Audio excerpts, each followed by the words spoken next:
Bonjour jeune homme, alors tu fais quoi cet après-midi?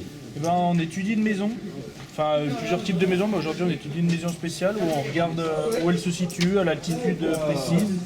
Après, on étudie aussi la surface habitable, donc combien elle a de pièces principales, les pièces de vie, tout ça. Donc après on voit que par exemple sur cet exemple c'est un T5, donc avec 5 pièces de vie. On peut les voir là, on peut viser avec la souris comme ça, on peut regarder plusieurs pièces.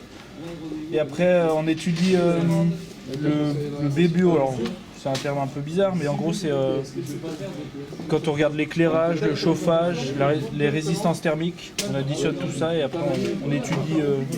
Voilà. On étudie quoi? On étudie tout ce qui est la chaleur qui passe à travers les murs, combien d'épaisseur d'isolant faut mettre, tout ça.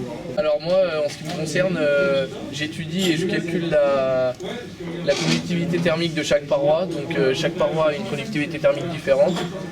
Et on augmente l'épaisseur des isolants pour revenir à la conductivité thermique préconisée. Donc là, par exemple, je prends les murs briques et je mets une épaisseur de laine de verre. Et par exemple, on veut 0,2 mètres carrés par Kelvin par watt d'isolant. Donc j'augmente l'isolant jusqu'à trouver une valeur ici de 0,2. Donc j'augmente.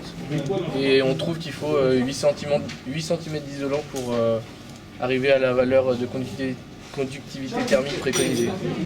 Après qu'on ait amélioré la conductivité thermique, on aura une amélioration de la BBO.